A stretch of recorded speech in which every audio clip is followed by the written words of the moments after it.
So, you made it to max level.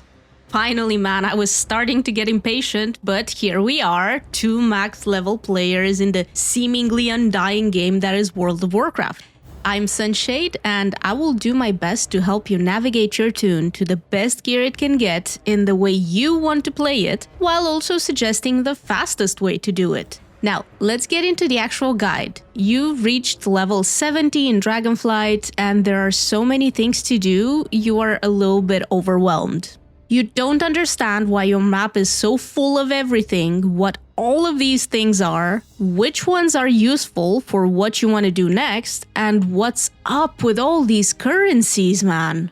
First, you have the choice of gearing up by yourself in solo content like world quests, these things that show up on the map and have a timer on them, rewarding items, crests, gold, and so on. Other than the world quests, you have the campaign quests or the weekly quest. For example, you can take one from this guy in Valdrakken and this other guy also in Valdrakken. This guy is my favorite. Or these guys in the latest patch area called the Emerald Dream. All of these quests reward pretty decent gear, which can also be upgraded, but we will get into upgrades a little bit later. I promise I will explain them. You can also choose to do the latest campaign quests while also doing these weekly quests, as they are in the same area and they all add up to the reputation you need for some of the weekly quests. And with the campaign rewards alone, you will be able to get enough pieces of gear to make it to 415 item level or so before upgrading.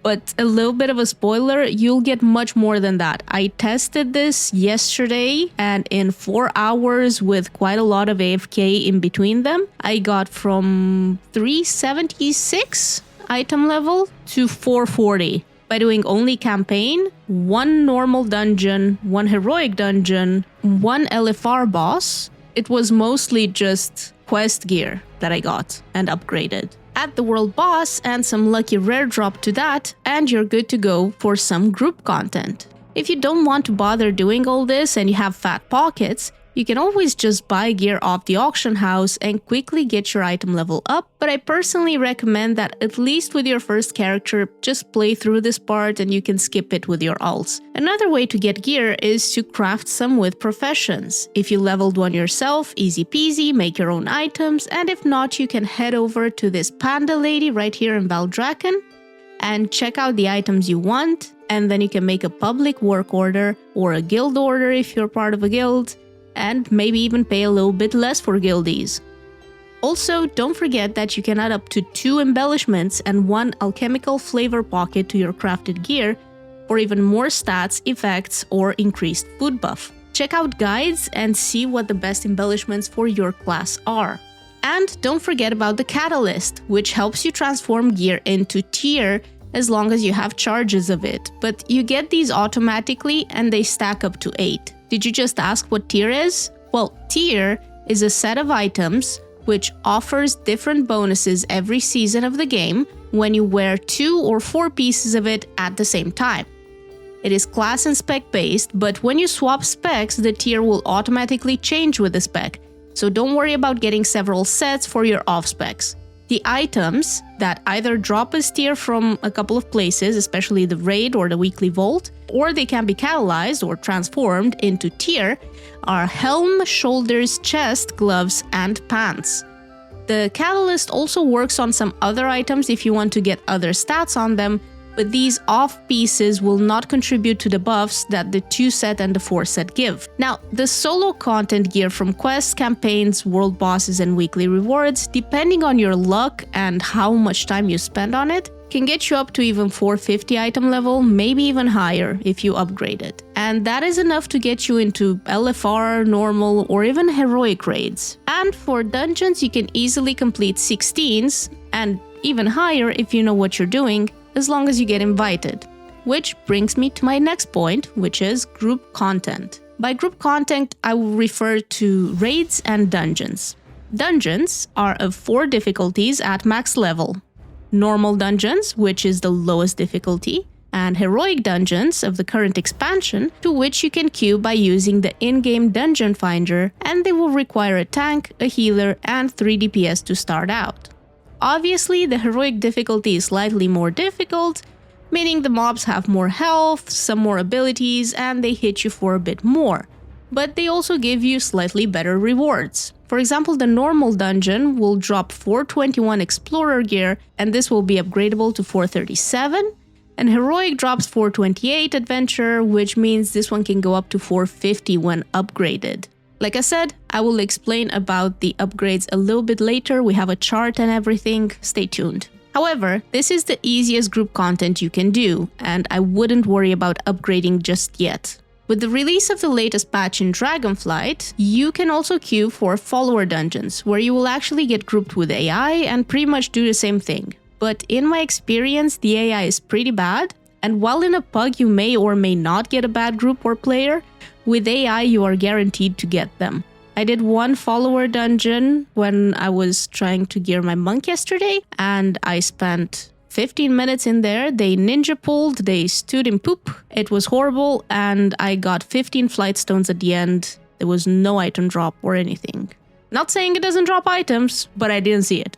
The next available difficulty for dungeons is Mythic, or as we call it, Mythic 0. For this difficulty, you can no longer use the queuing tool as per usual, but you will either have to create your own group in the dungeon tool here, or apply to one made by someone else, and then physically go to the dungeon entrance instead of getting teleported. It is still recommended to go with the same setup of 1 tank, 1 healer and 3 DPS, but it's no longer mandatory. From here on out, you can go on with whatever works for you. But as a beginner, I would recommend sticking to the basics. Obviously, Mythic dungeons are more difficult than Heroic, but they also reward higher item level gear. Actually, Mythic dungeons drop 437 adventure gear, meaning that they will drop higher item level than Heroic, but they will only still get upgraded up to 450, so In Mythic 0, you will also only be able to loot each boss one time per reset, as opposed to all the other dungeon difficulties. An honorable mention here, some weeks we have the time walking event active. And when you are low gear, you may want to queue up for these. They are legacy dungeons and raids in heroic level, very quick and very easy, with many people queuing up for them due to the rewards. They are really fast ways to gear up alts, and there generally is a weekly quest in Valdrakken which rewards a normal item from the current raid for completing 5 time walking dungeons or raid bosses while this event is up. Back to our previous point now, the issue with the lower content, especially Mythic 0, is that not many players queue up for these anymore unless it's the start of an expansion and everyone needs them, or this guy in Valdrakken has a weekly quest reward for completing 4 Mythic dungeons, and even then people either spam Mythic Plus or just Ruby Life pulls 3 or 4 times in a row, and the quest will then reward you with a heroic raid item upon completion. But don't despair, there are people who still do them, it may just take a bit longer to find them. Now, for the highest level of dungeons, we have the Mythic Plus Keys system. This is used for any of the dungeons that are active in any given season. For example, in Season 3 of Dragonflight, which is when this video is made, our active dungeons are legacy dungeons from past expansions like BFA, Legion and so on, and 2 halves of the Dragonfly dungeon, Dawn of the Infinites. Seasons 1 and 2 had different dungeons available for the Mythic Plus rotation. Anyway, the keys system works as follows. You ask for your first Mythic Plus key from either this Lady Pandaren here in Valdrakken, and you will get the lowest possible level key, it will be a +2. Or from completing a Mythic 0 dungeon, again you will get a +2 key. Or from completing a Mythic Plus key of any level, and you will receive 1 level lower than what you did. For example, if you complete a +6 dungeon, you will receive a +5 key. With each key level, the dungeon will become more difficult and the mobs will have more health and hit you harder, and the longer you are in combat with them, they will obviously have more mechanics to deal with. The way the key leveling system works is as follows. As your group starts a dungeon, there will be a timer on your screen with a list of the bosses and trash percentage you need in order to complete the key within the allotted time. With the help of some add-ons, there will also be 3 markings on the timer showing you how fast you are completing the dungeon, and what level the next key you get from this will be. We call these 3 chest, 2 chest, 1 chest, or depleto, if you fail to complete the timer in time. So let's say you do a +6 key and finish it before the timer reaches the first marking. That means you 3 chested a dungeon, and the key holder who started the dungeon will have a +9 key. Okay, he had a +6 dungeon, you did 3 chests, it increases by 3 levels because of the 3 chest, so 6 + 3 makes a level 9. Also, the dungeon you are going to get from this is random, you will not get the same dungeon. If, while doing the same key, you only have 2 chests remaining, your key will be a +8, with a 1 chest being a +7. And if you fail the timer, your key will lose a level, and from a 6, it will become a +5 random dungeon. If you happen to start a key and then somebody leaves, you will not be able to replace them with a different player, so you will either have to 4-man the dungeon or abandon it. If you abandon it, from a +6 key, you will get a +5. But in this case, it will remain the same dungeon. The rewards for higher keys will be higher item level, obviously, and your weekly vault rewards will also increase. The loot at the end of the dungeon is personal loot, which means you will not have to roll for it. You will either get an item or you won't. If someone doesn't need the item that they got and they are able to trade it, they can choose to trade it to you if they so wish. Another thing to mention about Mythic Plus is that besides the increased health, difficulty, and need for coordination, they also introduce affixes. Now, affixes are modifiers which appear in Mythic Plus keys at set levels, and every reset they are different, but they repeat on a set schedule. Depending on the affixes you have every week, you may need to change your spec in order to deal with them, as they can make the dungeon much harder if they are ignored. At level 2, you will either get the Fortified or the Tyrannical affix, which swap every reset. Fortified will give the trash in the dungeon more health and 30% more damage, while Tyrannical will give bosses more health and make them deal increased damage to the group. At level 7, the key will introduce yet another affix, which will happen periodically. These are Afflicted, which you will need to heal or dispel, Incorporeal, which you will need to CC, Volcanic, which you need to move out of, Entangling, which roots you, and Storming, which creates tornadoes that you again will have to dodge. At level 14, you will get another affix, making it a total of 3 affixes for all dungeons that are level 14 and above, and the third affix will activate upon the death of most trash mobs. These are Spiteful, making risen spirits come after you and try to kill you, so don't let them reach you. Raging, which makes mobs under 30% health immune to crowd control effects. Bolstering, which buffs nearby mobs with 20% damage when one dies, and it stacks up. Bursting, making enemies explode on death, giving a damage over time effect on the group, again stacking up. And the last affix is Sanguine, where a pool of blood remains on the ground for 12 seconds after a trash mob dies. This is dangerous in bigger pools as they not only damage players who stand in them, but they also heal up the mobs or bosses that are inside them, so you really want to kite a lot in Sanguine weeks and not stand in the poop, especially if a lot of mobs died together, because these also stack up. These are the affixes in short, and I will probably make another video soon talking about affixes and how to specifically deal with them more easily. And if you don't manage to get invited to keys, try building your own group and leveling up your own key. Some keys may get depleted, but others will not. It's the longer way to go if you don't have friends yet, but at least it's a start. It's important that as you progress through keys, you start learning the tactics to the dungeons and interrupt the correct spells, dodge the poop on the floor, position yourself correctly, and attack the right targets at the right times. With increased key level, it also becomes more and more important that you understand the class that you play and know your spells. As an example, a warlock will sometimes be expected to drop a gateway in some locations. A rogue will be expected to mass stealth, and a hunter will be expected to trap, root, or feign death to avoid difficult mechanics. Now, a very good way to understand what you're doing is to read your spells and your talents, and thus understand how they synergize, and remember that in some cases, your tier set will force you into playing a specific talent or spell. If you want to directly go for the best specs available, you can use Wowhead or Icy Veins or even trusted YouTube channels for guides that talk about your preferred specs. But you also have the class Discords, which are incredibly useful in answering questions and theory crafting. I will drop links to the Discords in the description below. All of the tools I mentioned will recommend different talents and specs you can swap in for single target cleave or multi-target content, also known as AoE.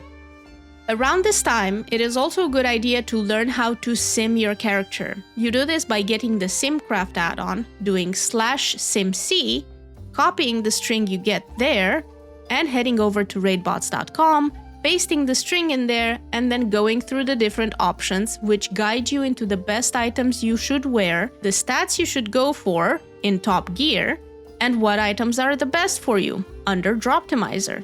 A small disclaimer here. Almost every time you get a new piece of gear, your stats will probably change, so sim after getting a couple of pieces and see if the stat you needed 2 days ago is still what you want today. For healers, you can use the website Questionably Epic for the same purposes. Tanks can only sim for damage, not survivability, and augmentation evokers, sorry guys, no simming for you just yet, but as far as I know, you just eat all the mastery you can find. If you want to blindly follow what other people use and maybe get it right but maybe get it wrong, there are several websites where you can just copy-paste the builds of top players and check the items that they use. Among the very many websites that do this, you have murloc.io, lootlust.gg, archon.gg, mythicstats.com, and many others. So again, the higher you go in content, whether it's dungeons or raids, the more important it is to understand both your class and spells, as well as the stats you need for your character, but also the mechanics of the dungeons or raid bosses you are doing.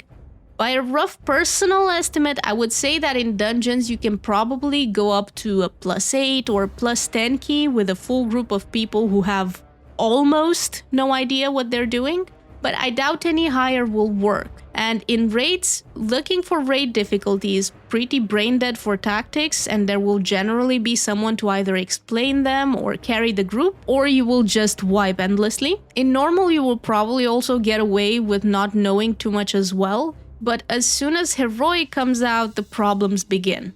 Now, let's move on into the raiding discussion and explain how these work as well. Now, raids are 10 to 30 man content, which will generally require 2 tanks and, depending on the group size, 2 to 6 healers and DPS for the rest.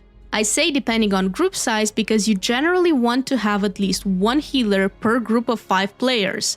So in a 10-man raid, you kinda wanna have 2 tanks, 2 healers, and 6 DPS. In a 15-man group, you need 2 tanks, 3 healers, and 10 DPS. Most groups will make sure to have full groups in their raid, as the loot system in raids is not personal loot as it is in dungeons, but group loot, which means that every group of 5 players who are unsaved to the boss you just killed, aka they are killing it for the first time this reset in this difficulty, will drop 1 item. If a raid group has 15 unsaved players, this means that 3 items will drop 100%. If one of the players is saved or the group is only made of 14 players, then you have a 100% chance at 2 items and an 80% chance at a third. I guess it's a 20% chance per player after all. Anyway, what is this group loot, you ask?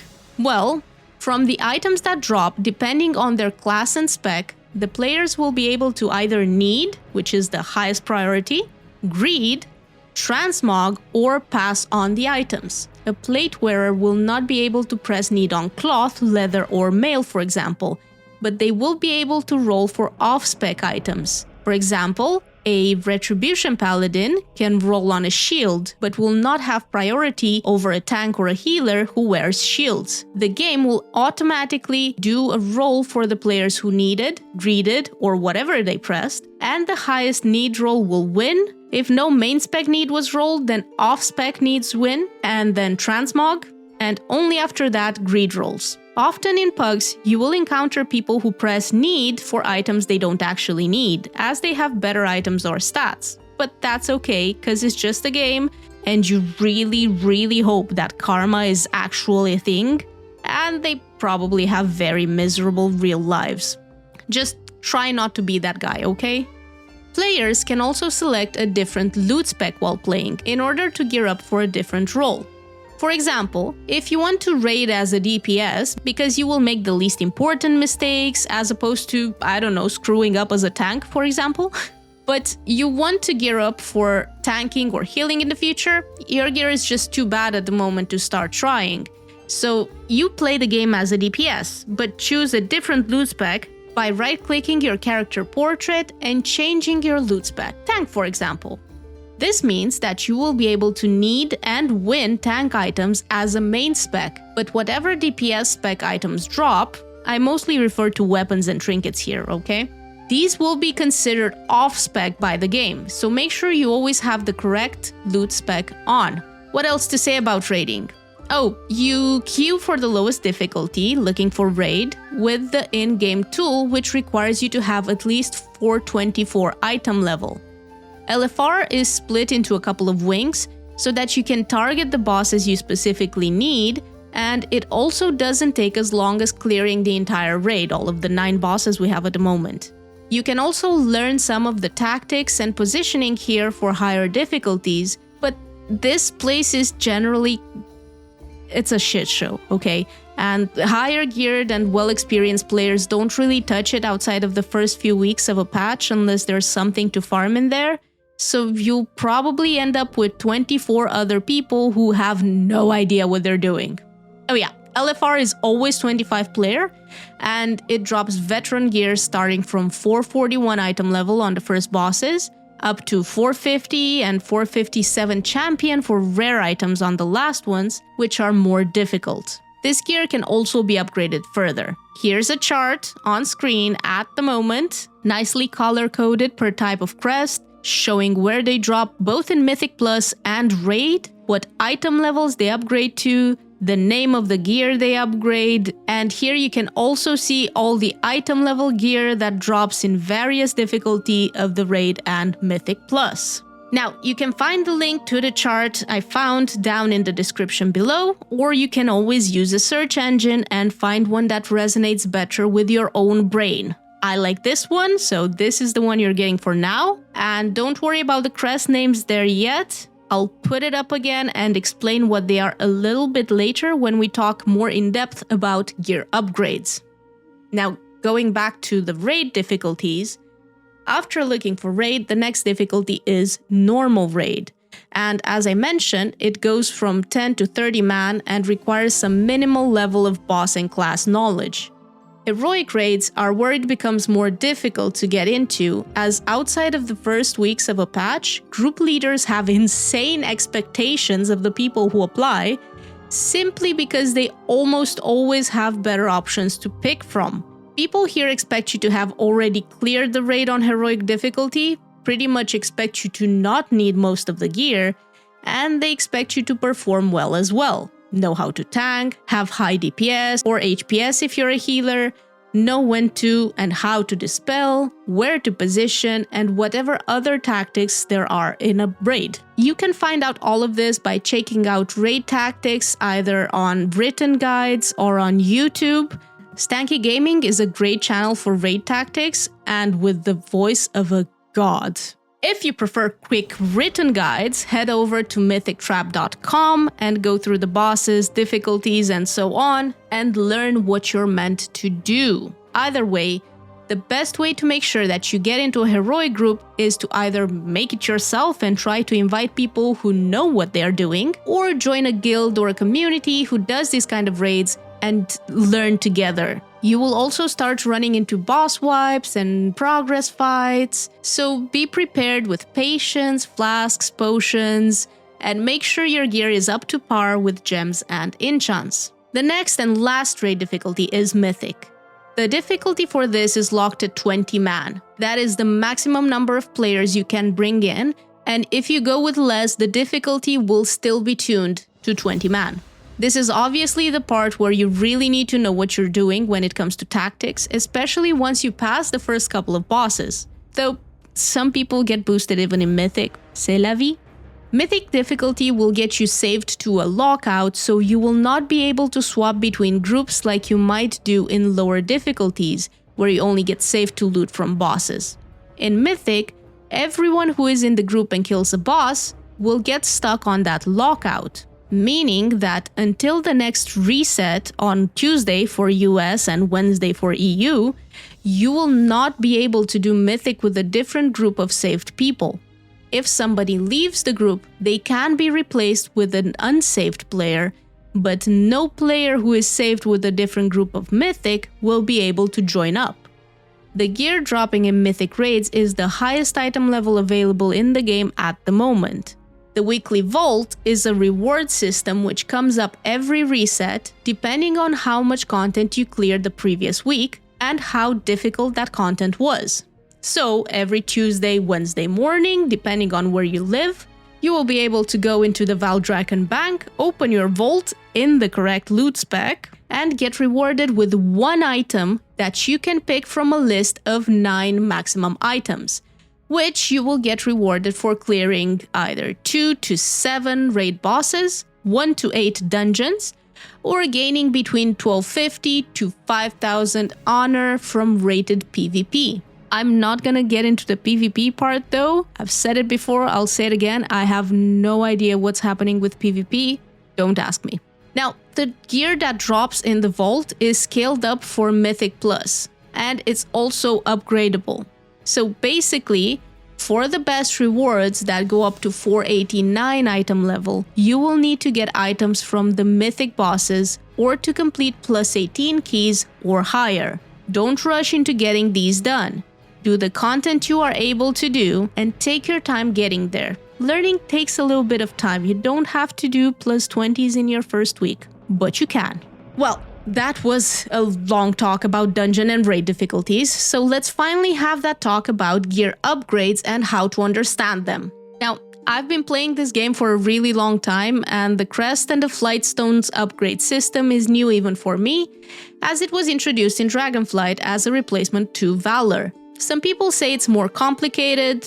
In my opinion, it's not more complicated, it just seems that way because you, instead of one currency, but needing achievements and score to actually use it, you have several different currencies which can be used instantly, and this confuses people, but I believe that it's actually better, specifically because of the can use instantly part.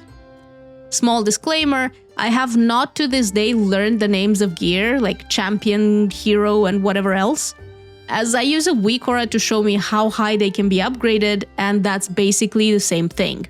So, the easy explanation is that these items are used to upgrade gear that is similar difficulty to where they drop. You will be able to upgrade low item level gear, generally the green one, let's say, with just flight stones, or the crests dropping from low level content like outdoors content, world quest, treasures, and so on. The highest item levels on gear, 476 plus, can only be upgraded with flystones and the crest that drop in plus 16 keys or the mythic raid. The higher item level your item is, the better crests you will need to upgrade it. Here's the chart on screen again, with the color coding per types of crests and so on. So, we have 4 types of dreaming crests, as follows. We have the whelpling crests, and these are the lowest you can find and use, and they drop from outdoor world content, looking for raid Mirdrasil and up to plus 5 mythic plus keys. Simple, low content. Drake crests also drop from outdoor activities, but also from the normal raid and mythic plus 6 up to 10 keys. The next one is worms, which drops from heroic Mirdrasil and mythic plus 11 to 15 keys. And this is used for items from this specific content for up to 476 item level. So if you have an item that drops from a plus 18, which is gonna be 467 item level, you will need to upgrade it to 476 first with worm crests, and only after that you will be able to level it up to 483 with the next ones, which are aspect crests. which drop in Mythic raids and Mythic plus 16 and higher, and they are the highest upgrade currency for the highest gear, from 476 up to 489. Don't forget you will also need flight stones for all of this, and you can earn those by doing pretty much anything like world content, quests, treasures, rares, but also raids, dungeons, and various forms of PvP. Now, the great thing that they did with this system is that they created a catch-up. Let's say you have a 476 belt with bad stats, and you get your best in slot belt drop, but it dropped at 470 item level. You will not need crests to upgrade it to 476 again, because the game will be aware that you already had a high item level belt. So you will only need flight stones for it to go to 476. Beyond that, up to 483 or higher, you will need to provide the needed crests, however. In the case of rings, trinkets, and weapons, you will only be able to upgrade with flight stones up to the item level of your lowest one. The silver lining with this is that you don't have to save up your crests to upgrade your best in slot gear. You can upgrade the crappier items you get as well, and when you get a piece with better stats, you can just use flight stones to instantly upgrade it to the item level you previously had on. Now, I promised I'd tell you why you don't get invited to groups. Easy. There are many World of Warcraft add-ons, websites, and other tools which follow player progression and skill. The ones that are most used are the websites Raider.io and the Raider.io add-on and the Warcraft Logs website. Now, Raider.io will show you all the key levels you completed and in which affixes. You will get a score based on the key difficulty you cleared and how fast you did it, and this will be separated into 2 columns based on the 2 level 2 affixes, Fortified and Tyrannical, which we discussed earlier. The first affix you clear a dungeon in will give a larger score, while the next reset affix will give you a lower score for the same dungeon. In order to get a good score and get invited to keys with more ease, because 90% of the groups will check this, if not more, try to have all the keys completed in both Tyrannical and Fortified weeks, preferably in time. You can start by doing all of +2s or +5s in time, and then +10s, or do a +2, then a +5, and then do the next at the highest level that you can. And then you can move on into 13s and 15s, and finally getting into higher tiers and doing all 16s in time and so on. But just remember to enjoy the game during this time and not burn yourself out while doing this. The game is not gonna go anywhere, so have fun with it. If you don't get invited, try putting up your own key in the group finder and invite the best people that you can find for it in order to level it up. That's also why you probably don't get invited to some keys either. Maybe you have decent gear and score, and you know what you are doing, but maybe someone better also queued for this, so they will most likely get invited before you. Sometimes people will want something specific, like a melee class for faster interrupts, or a battle res class, or a bloodlust. There are many reasons you may get declined, and many reasons why you, in return, may decline some people to your own keys. Basically, don't take it personal, just get good.